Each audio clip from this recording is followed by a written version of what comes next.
I don't get used to fly high. Just kind of straight out a little bit.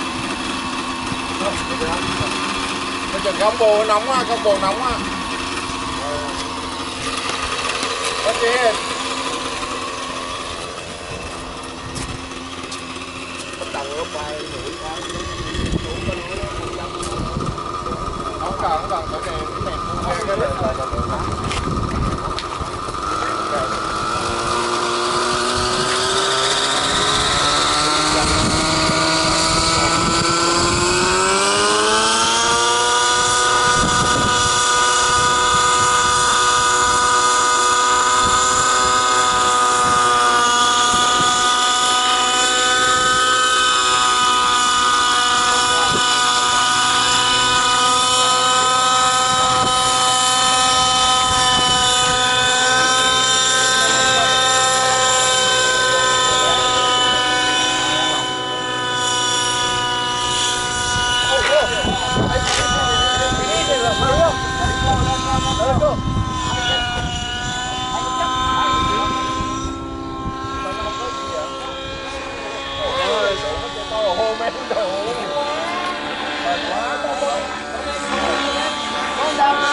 Quay cái máy bay chưa đi đâu vậy? Tôi đi chưa? Bái chậm lên nha chắc.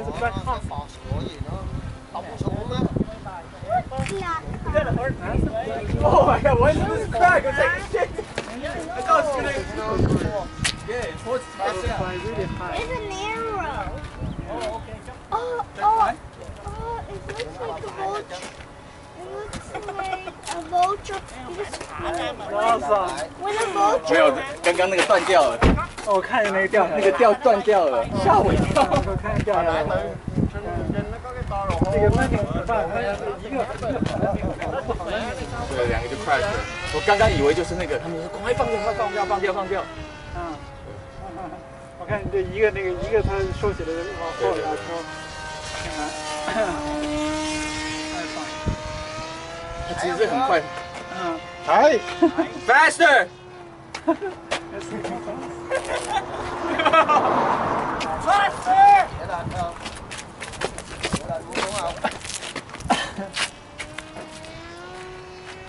Gonna pick up the speed now.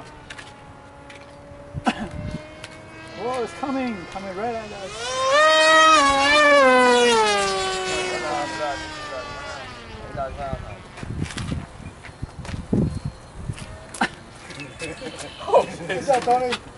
Oh my god. Yeah, I think you need a longer Too long, it won't be able to. Huh? How about No, I think because so many vibration and it also goes down, so it actually cracked the servo arm, I think, right? No. Oh, 现在 release? 那种，我不知道好不好飞，咱们你得再大点。现在是有点小，我现在都不会飞了。咱们再改造，咱一块学。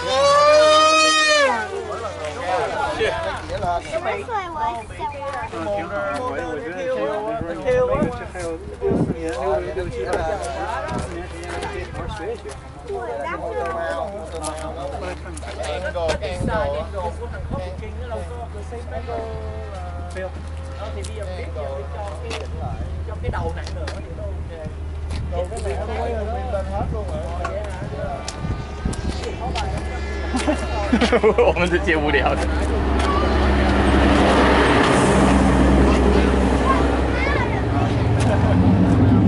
学那个什么 NASA 嘛，NASA 的那个 shuttle 他们shuttle 在那个在天空上747上发对吧？对发射出去。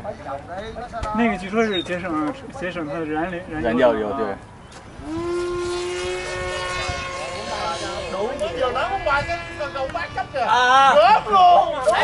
Chucky, faster!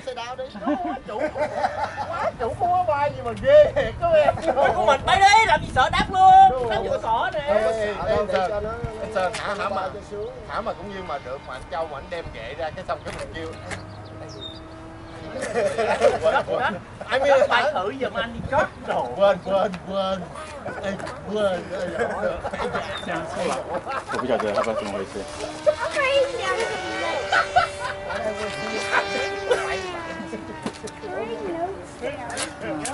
Đọc nhạc vô nha. Cái khúc đó bỏ nhạc vô nha.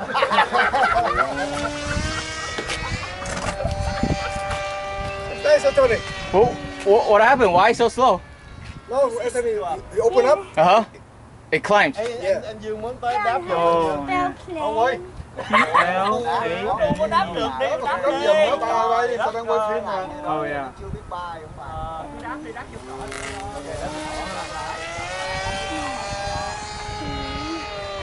对，它这个。它一加速它就往上飘。是它的那个桨舵有。对。Rồi đáp đi, 应该可以控制让它平，对吧？对，其实飞机哈、直升机他们都是这样子哈，就是说当你在起飞的时候，可以你什么东西都可以不用碰，它自然会飞行。飞机也是一样，你只要油门够，然後你把所有的 control 都不碰的話，它直接就可以。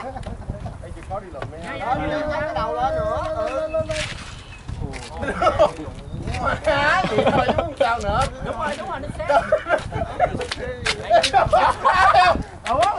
这个挺酷的，哇！你这个做的不错，你这个哇，挺惊险的。FA. Oh, the factory how they think stuff? I don't know the angle of the motor. It makes it go up. What? The angle. Yeah. How they built it. Oh. The motor is not the angle. It's like it seems like it's angling. Oh, okay. Like this inside the plate when they make the carbon fiber. So you had to offset a little bit. No, that's what we figure because it just ain't gonna work. Every time you throttle, it goes. It's going up, right? It doesn't go straight. Yeah. But he can compensate you by going. Oh, that's the first time it ever landed. Oh, really? Never landed. First time it landed. That's cool. That's so awesome. Oh, so yeah. SPEEDY.